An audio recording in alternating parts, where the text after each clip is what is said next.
이제 전 세계인들은 일본의 2020년 도쿄올림픽 이야기는 재미가 없습니다. 지금은 일본, 닛산 자동차, 일본 검찰, 일본 법원, 그리고 아베 정권의 추악한 실상의 생중계가 정말 재밌습니다. 저는 닛산 자동차의 카를로스 곤 회장의 일본 탈출에 관한 속보를 전해드렸습니다. 오늘은 이미 말씀드린 대로 해외 언론에서 일본의 추악한 면을 생중계할 것이라고 한 예상을 확인하는 영상을 제작했습니다. 해외 언론에서 일본의 행태에 대해 얼마나 흥미진진하면서 부정적인 표현을 사용하고 있는지를 보여드리겠습니다.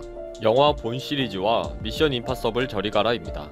분명히 카를로스 곤 회장의 이번 탈출과 일본이라는 국가의 단순 무식함은 꼭 영화화 될 것입니다.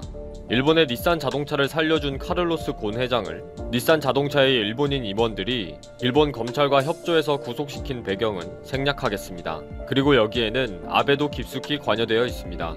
이 이야기도 곧 영상으로 제작해서 소개하겠습니다.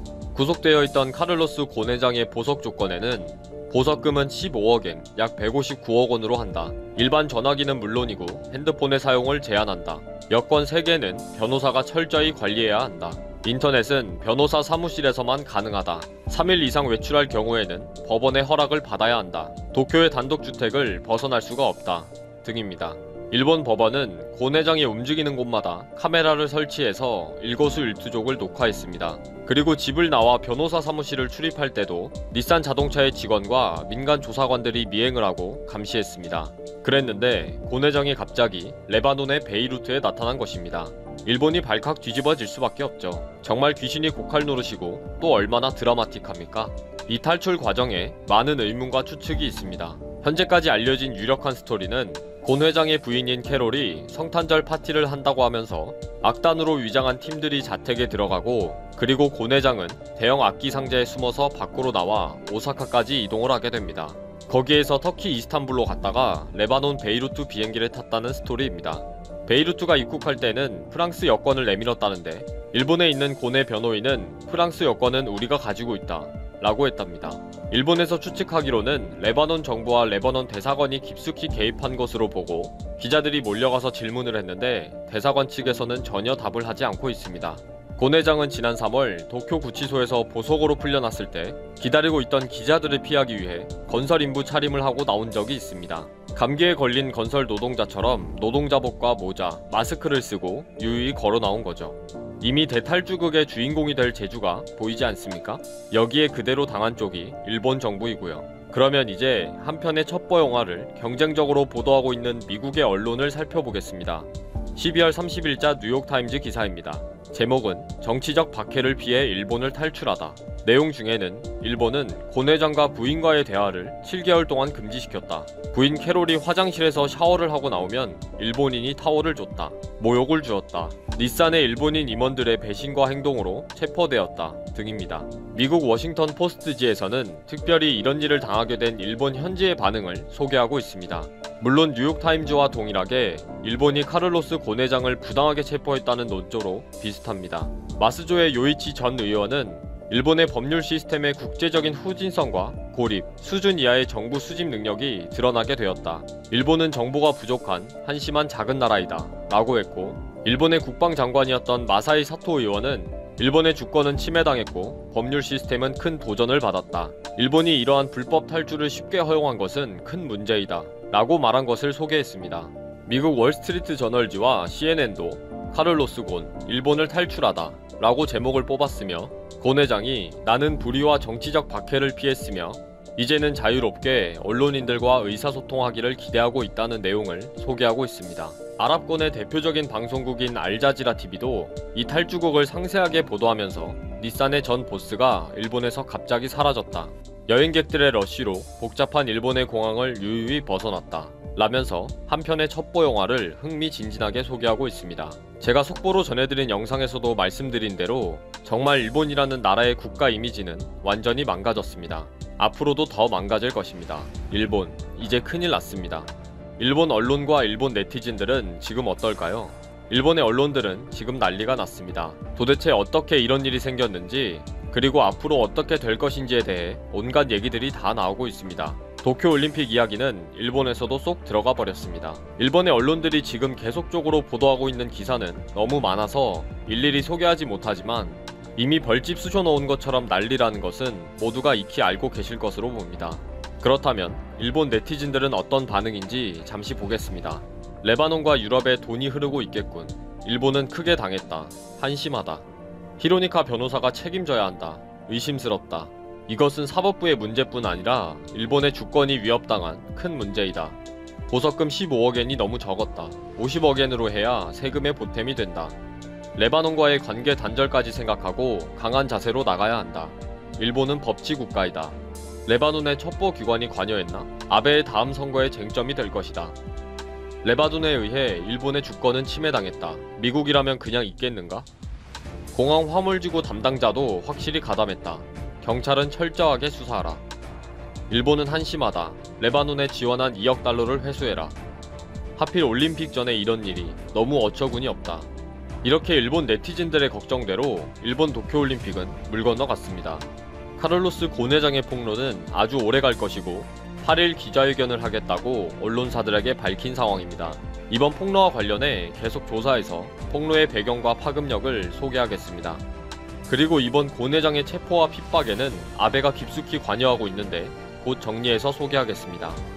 일본에서 개최하고 있는 이번 럭비 월드컵은 자연재해로 인해 월드컵 역사 32년사에서 처음으로 경기가 취소되는 초유의 사태가 발생했었습니다. 일본을 강타한 제19호 태풍 하기비스로 1000만 명이 피난을 가고 도시교통이 마비되는 상황에 놓여서 잉글랜드, 프랑스, 뉴질랜드와 이탈리아, 나미비아와 캐나다 총 3경기가 취소가 되어 결국 0대0 무승부 처리되는 해프닝이 발생했습니다. 해당 국가의 이해득실 뿐만 아니라 세계의 럭비 팬들은 고대하던 경기가 취소되어 실망과 분노를 감추지 못한 것입니다. 해마다 오는 태풍인데 태풍 영향권에서 떨어진 지역에서 경기를 하는 등의 플랜 B를 준비하지 않고 안이하게 운영을 하는 일본 측에 대해 맹비난 여론도 있었고 고소를 한다는 국가의 협회도 있었던 것입니다. 어쨌든 개최국인 일본과 스코틀랜드의 경기도 당일 취소 여부를 결정한다고 했다가 진행이 되었는데 일본이 스코틀랜드에 승리해서 조 1위로 8강에 진출하는 이변을 일으켰습니다. 마치 2002 월드컵에서 한국이 처음 토너먼트에 진출했을 때처럼 언론들은 대서특필하고 있고 스포츠면은 럭비 월드컵 기사로 도배하는 축제 분위기에 있습니다. 뭐 여기까지는 4연승으로 사상 첫 8강 진출이고 조별 예선 최종전에서 한 수위 상대인 스코틀랜드를 꺾고 진출한 만큼 당연할 수 있는 반응인데 흥미로운 것은 그 와중에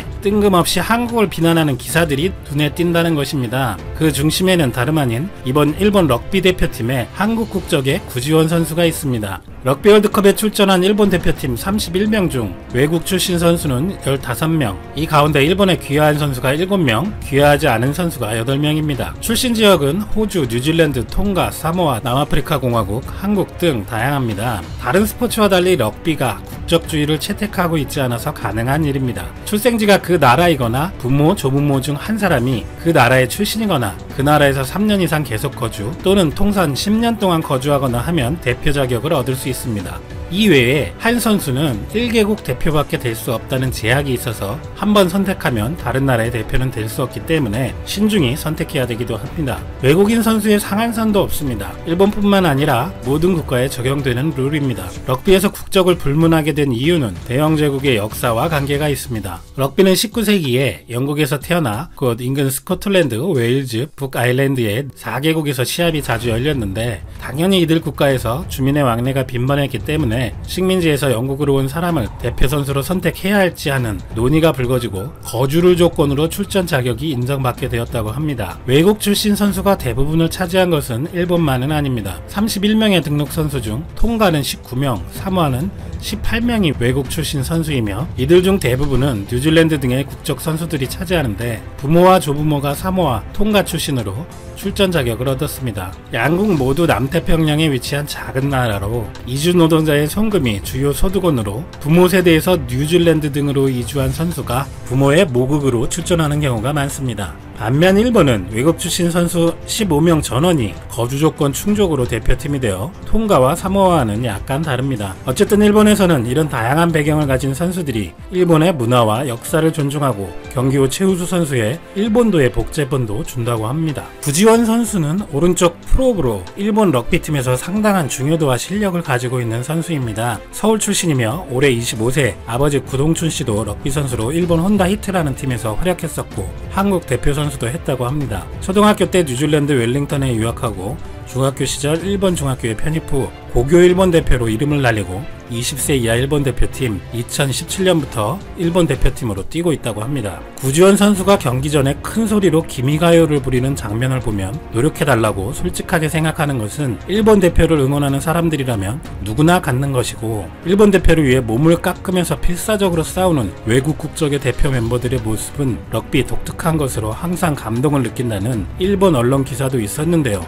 문제는 럭비 월드컵 8강에 쏟아지는 축제 분위기 기사들 사이에서 이런 일본 대표팀으로 활약하는 구지원 선수에 대해 한국에서는 왜 보도하지 않는지 문재인 정권에 의한 언론 통제라는 비난까지 하는 기사들이 많다는 것입니다. 데일리 신초는 11년 전 축구 아시안컵 결승에서 이충성이 결승골을 기록했을 때 한국은 일본 우승은 한국의 공적이다 라고 엄청 보도했었는데, 이번에는 구지원 선수에 대한 기사가 한 개밖에 없다고 하며 그 이유가 한국에서는 럭비가 인기가 없기 때문인데, 럭비는 신사위 스포츠라서 예의 바르고 서로를 존중하는 플레이 규칙이 엄격하다. 한국의 축구는 태권도 축구라고 불릴 정도로 거친 플레이가 많은데 그런 국민성이기 때문에 한국과 럭비는 물과 기름이다라는 희한한 평론가의 코멘트를 보도하기도 했습니다. 뿐만 아니라 근래 한일 관계에서 일본의 호의적인 기사는 금지로 되어 있어서 구우 선수가 활약하는 일본의 승리에 대해 언급하면 비판이 나온다. 그래서 영국팀의 야스쿠니 신사 방문이라든지 삼성 이재용 부회장이 럭비 경기를 관전했다든지 일본 팀과 관계없는 기사만 쓸 수밖에 없다고 비판합니다. 그리고 또 다른 언론은 도쿄지국에서 일하는 한국 미디어 관계자가 이렇게 한탄했다고 하는데, 우리 같은 현장 기자와 취재 관계자는 구 선수의 활약만을 최대한 근접하는 형태로 편집하면서 보도하고 있습니다. 팀의 승리에 공헌한 내용을 내면 일본 대표팀을 칭찬하게 되기 때문입니다. 그렇게 되면 회사, 즉 모 언론사에 문재인 정부 관계자로부터 어떠한 격렬한 압력이 와도 이상하지 않습니다 라고 했다고 합니다. 또 한 제일교포 스포츠 칼럼니스트는 한국 기자에게 일본의 진격과 구지원 선수의 활약이 일본에서 크게 보도되고 있음을 전하자, 한국에서는 대부분 럭비 월드컵이 일본에서 개최된다는 것도 모를 정도로 럭비는 비인기 종목이기 때문에 한국에서 구 선수에 대해 많이 보도하는 것은 상당히 어렵다고 말했다고 전합니다.